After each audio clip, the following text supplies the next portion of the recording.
In this lesson, we'll talk about how to put embedded phrases called relative clauses inside another phrase to make a long, complex sentence. This is a crucial element in learning any language. We adults don't talk in short, choppy sentences.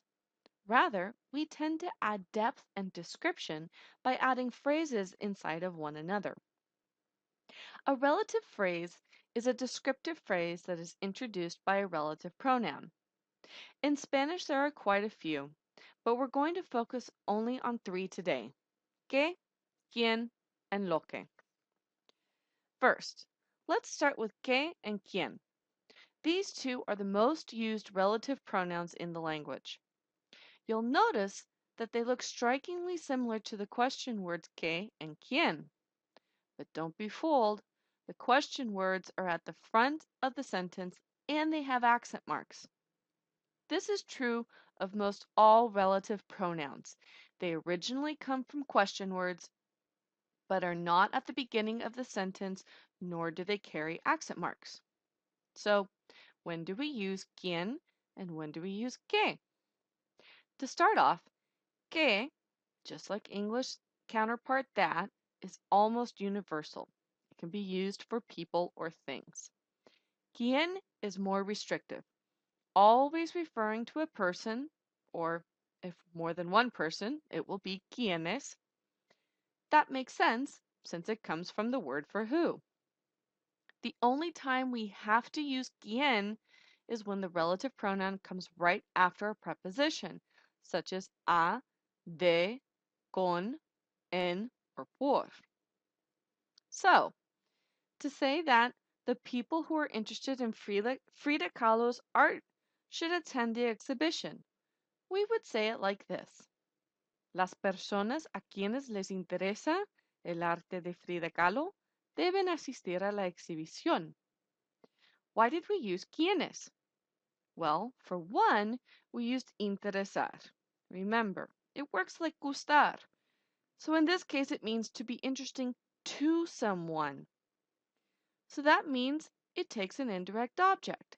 And in Spanish, that always has an a in front of it. Since a is a preposition, you have to use quien. Since we're talking about more than one person who's interested in Frida Kahlo's art, this has to be quienes.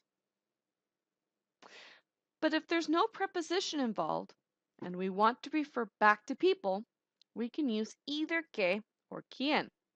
So to say, the people who are going to the exhibition need to register themselves with the professor right now, we would say it like this: Las personas que, or quienes, van a la exhibición necesitan registrarse con la profesora ahora mismo.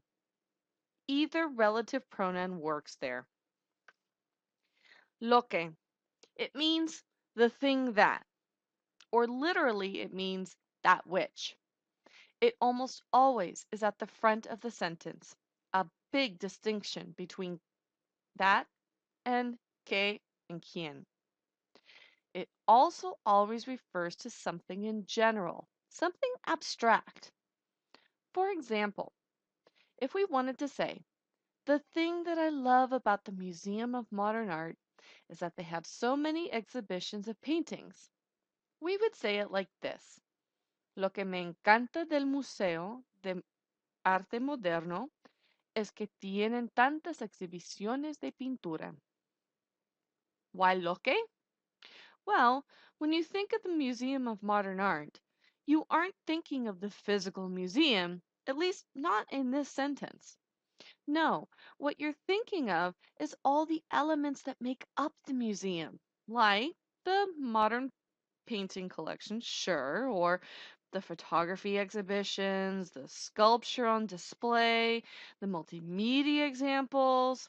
There are numerous elements to choose from, but the one that you highlighted out of all of them was the paintings.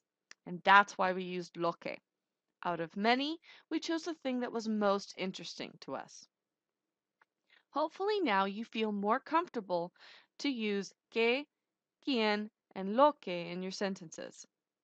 By utilizing relative clauses, we can create more complex sentences, much like we do in English.